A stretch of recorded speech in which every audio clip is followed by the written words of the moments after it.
अस्सलाम वालेकुम नाज़रीन, मैं हूं शेख रहमत अली, आप देख रहे हैं क्राइम टुडे न्यूज़। नाज़रीन, आज सुबह से जनाब अकबरुद्दीन अवैसी का स्पीच वायरल हो रही है। अब लोग समझ नहीं पा रहे हैं अचानक यू टर्न कैसा हो गया, ये कैसा अकबरुद्दीन अवैसी का ये कांग्रेस हुकूमत के ख़िलाफ़ बयान आ रहा है।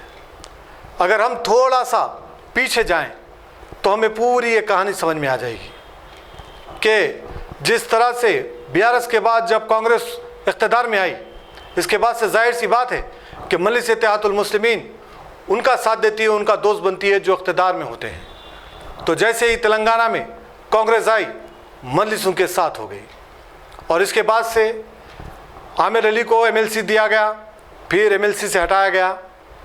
और जाहिर सी बात है, ये एक सच्चाई है कि मजलिस इत्तेहादुल मुस्लिमीन ये जमात के जो मुस्लिम लोग हैं, दूसरी पार्टी के जो मुस्लिम लीडर्स होते हैं, उनको हरगिज़ बर्दाश्त नहीं कर पाती।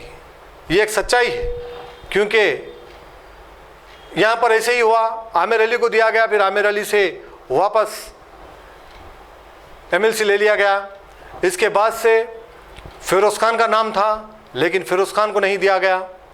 ऐसे कई नाम आ रहे थे। और जुबली हिल्स में जब एमएलए की बारी आई तो एमएलए भी अजहरुद्दीन का नाम और उनके अलावा भी कई लोगों के नाम आ रहे थे, लेकिन वहाँ पर भी एमएलए के लिए टिकट नहीं दिया गया। वहाँ पर मजलिस ने कांग्रेस से कहा कि आप ये फलां कैंडिडेट को दें और हम वहाँ पर इस उम्मीदवार को जिताएंगे और हम हमारा उम्मीदवार नहीं खड़ा करेंगे। इसके बाद से कांग्रेस ने नवीन यादव को टिकट दिया।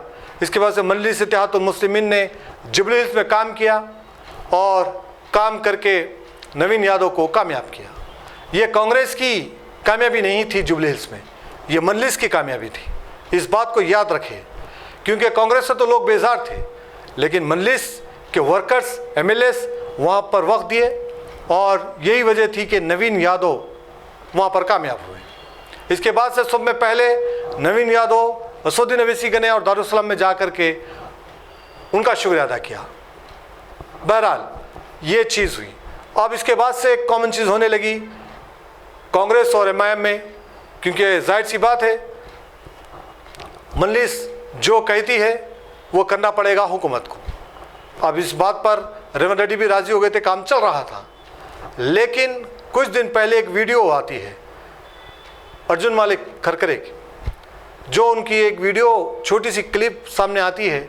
वो ये कहते हुए नज़र आते हैं कि हैदराबाद में एक शेरवानी से और दूसरी परेशानी होगी, एक शेरवानी से बच कर रहना, अगर शेरवानी से बच कर नहीं रहा तो परेशानी होगी। बहरहाल इस चीज़ से उसके बाद से फिर मीटिंग भी की गई। ये हमारे इत्तलात के मुताबिक कि दिल्ली में मीटिंग की गई और वहाँ पर कांग्रेस के हाईकमांड तेलंगाना के उनको कह दिया गया कि मजलिस से दूरी इख्तियार करें, जब इस्तेमाल करना है मजलिस को इस्तेमाल करें, लेकिन मंजर आम पे मत लाएं, स्क्रीन पे मत लाएं, आप ऐसे काम को अंजाम दें। इसके बाद से कांग्रेस ने, आप 2 साल में कांग्रेस के मुस्लिम लीडरों की याद नहीं आई और अब कांग्रेस के मुस्लिम लीडरों को स्टेज पे लाया जा रहा है।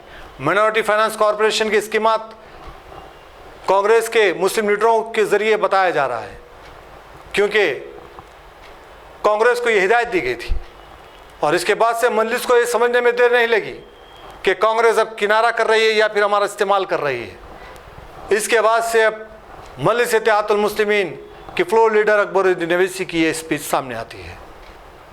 यानी ये सारे मामले में अवाम का कहाँ पर फ़ायदा है, अवाम का किसने फ़ायदा किया, क्या कांग्रेस ने किया या फिर मजलिस ने किया, ये हमें सोचने की ज़रूरत है। क्योंकि सच्चाई यही है कि अवाम का कभी भी फ़ायदा नहीं हुआ, आम लोग सिर्फ इस्तेमाल होते रहे हैं। फ़ायदा तो हुआ कॉरपोरेटर्स का, फ़ायदा तो हुआ एमएलएस का, फ़ायदा तो हुआ कांग्रेस का, फ़ायदा तो हुआ बीआरएस का, फ़ायदा तो हुआ मजलिस का, लेकिन नुकसान सिर्फ और सिर्फ आम लोगों का। अगर इनको फ़ायदा होता है तो इनकी तारीफ़ करते हैं, जब इनको नुकसान होता है या इनकी कोई बात नहीं सुनी जाती तो फिर कांग्रेस वही कांग्रेस गलत नज़र आती है। एक बाबरी मस्जिद का इशू लेकर के कई सालों तक मजलिस ने कई इश्यूज उठाए और बाबरी मस्जिद की बात करते रहे, हर 6 दिसंबर को बंद मनाते रहे, तकरीर करते रहे, लेकिन कुछ सालों से अब तकरीर नहीं हो रही है। वो और बात है कि बाबरी मस्जिद का जो है फैसला आ चुका है, वहाँ पर राम मंदिर बन चुकी है, लेकिन फिर भी बाबरी मस्जिद तो शहीद हुई थी। इसके बाद से BRS की हुकूमत में भी, जब BRS की हुकूमत थी, कई मसाजिदों को शहीद किया गया। मजलिस इत्तेहादुल मुस्लिमीन खामोश रही। कांग्रेस ने भी कई ऐसे वाक़िदों को अंजाम दिया, और जो भी ऐसी चीज़ों में लोग बढ़ चढ़ के हिस्सा लिए, उनके खिलाफ कोई कार्रवाई नहीं की। मजलिस खामोश रही। मजलिस अब बोल इसलिए रही है कि अब उनसे दूर रहने की हिदायत दी गई है हाई कमांड की वजह से, और यही वजह है कि अब अकबरुद्दीन अवैसी का ये स्टेटमेंट सामने आया। हमें उजागर होना है, हमें सोच समझ कर फैसला करना है। याद रखिए, किसी की भी तकरीर से और किसी की बातों पर हमें जल्द भरोसा नहीं करना है। ये एक सियासत है। आज अकबरुद्दीन अवैसी कांग्रेस के खिलाफ बोल रहे हैं, कल इसी कांग्रेस के लिए फिर वोट मांगते हैं। बहरहाल अब देखना यह है कि जब हम ये समझ रहे थे, कई लोगों के भी कॉल है कि नामपल्ली आने वाले टाइम में फिरोज खान को शायद कांग्रेस टिकट नहीं देगी, क्योंकि मादा यही हुआ था, जुबलीस में हम आपको जिताएंगे, नामपल्ली से फिरोज खान को हटाना होगा और फिरोज खान को कोई भी एक्टिविटीज़ में नहीं रहना है। उनको खामोश करने की जिम्मेदारी हुकूमत की है, और हुकूमत ने जो वादा किया वो काम भी करके दिखाया। कांग्रेस ने फिरोज खान को खामोश भी कर दिया और उन्होंने वादा पूरा किया, क्योंकि मजलिस ने वही वादा अपना निभाया।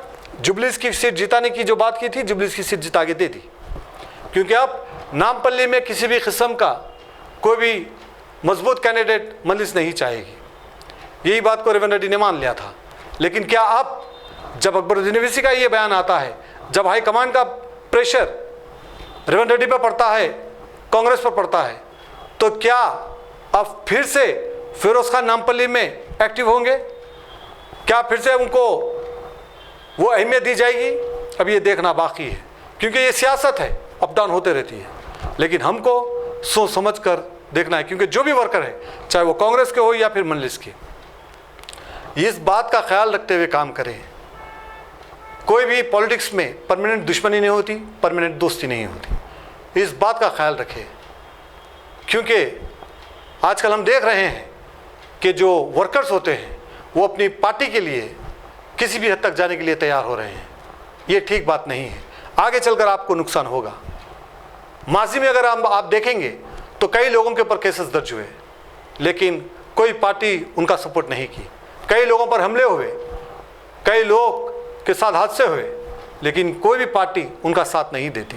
सिर्फ इस्तेमाल करना जानते हैं ये जमात वाले, चाहे वो कांग्रेस हो, चाहे BRS या फिर मजलिस।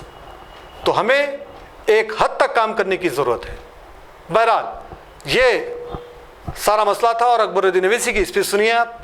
और अकबरुद्दीन अवैसी ने जो स्पीच दी, इससे शायद कहीं ना कहीं और हालत बिगड़ने के इम्कानात नज़र आ रहे हैं। तकीर रहमान की रिपोर्ट। और आज भी जो हुकूमत है ये भी वही कर रही है। अगर आज कांग्रेस की हुकूमत है तो क्या कर रही है? उधर योगी बुलडोजर के जरिए घरों को गिराता है, तो यहां पे रेड्डी भी गिरा रहा है घरों को, मस्जिदों को। उधर योगी मस्जिद को गिरा रहा है, तो यहां का रेड्डी भी मस्जिदों को गिरा रहा है। वहां योगी दरगाहों को गिरा रहा है, तो यहां का रेवंत रेड्डी भी दरगाह को मिसमार कर रहा है। अरे कोई फर्क नहीं है योगी में ना इस रेड्डी में, कोई फर्क नहीं है बीजेपी या कांग्रेस में। जब हमारा मामला आ जाता है तो सब एक हो जाते हैं। इनको दुश्मनी है तो हम मुसलमानों से, इनको दुश्मनी है तो हमारे कलमे से, इनको दुश्मनी है तो हमारी शरीयत से, इनको दुश्मनी है तो हमारी मसाजिद से, इनको दुश्मनी है तो हमारी दरगाहों से, इनको दुश्मनी है तो हमारे हिजाब से, इनको दुश्मनी है तो हमारी दाढ़ियों से, इनको दुश्मनी है तो हमारी टोपियों से, इनको दुश्मनी है तो हमारी बस्तियों से, इनको दुश्मनी है तो हय्याल सलाह हय्याल फलाह की अज़ाओं से। कोई हमारा अपना नहीं है, कोई हमारा अपना नहीं है, कोई नहीं है। ये सब को हम चाहिए, लेकिन हमारा काम, हमारी मदद किसी को नहीं चाहिए। क्या मसाजिदें शहीद नहीं हो रही हैं?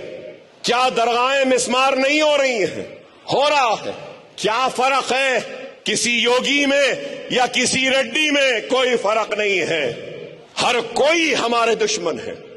समझो इस बात को। हमारी ताकत आपसे है, आपकी ताकत हमसे है, और हम सबकी ताकत हमारे इत्तेहाद, हमारी जमात मजलिस इत्तेहादुल मुस्लिमीन से है। इस बात को समझिए, समझिए इस बात को। 50,000 फिसादात के जरिए हमको लूटने वाले लुटेरों का नाम कांग्रेस।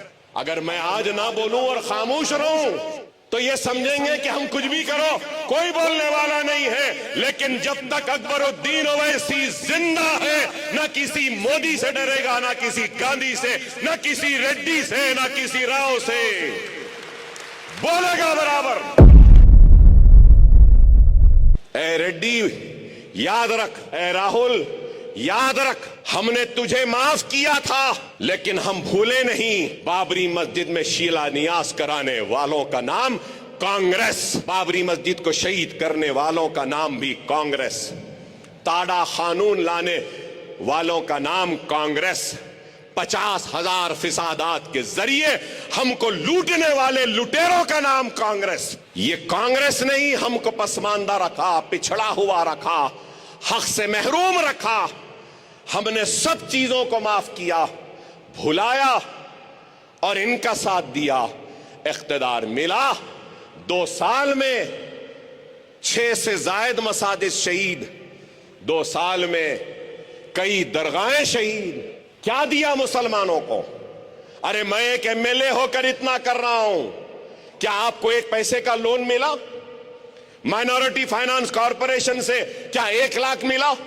क्या 50,000 मिले? क्या आपके बच्चों को टैक्सियां मिली? राजीव युवा शक्ति की बात कही, कहां युवा शक्ति? रेड्डी बता, नहीं है कहीं पर भी।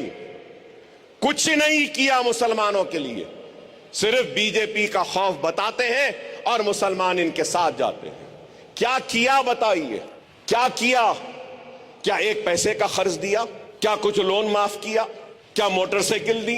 क्या राशन दिया? कुछ नहीं, सिर्फ बातें।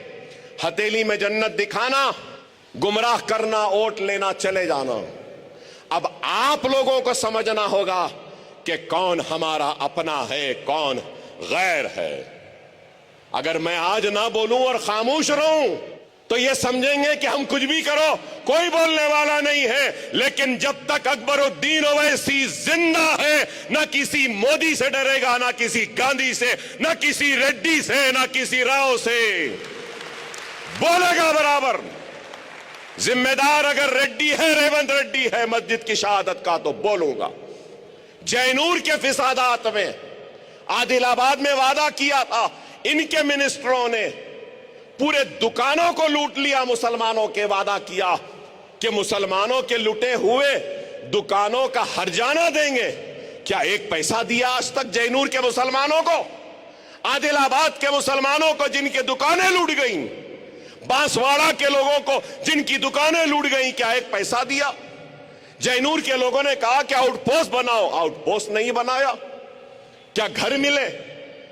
अरे अगर हम भी खामोश रह जाएंगे तो कोई भी हमारी हक की लड़ाई नहीं लड़ेगा। खुदारा आप समझो,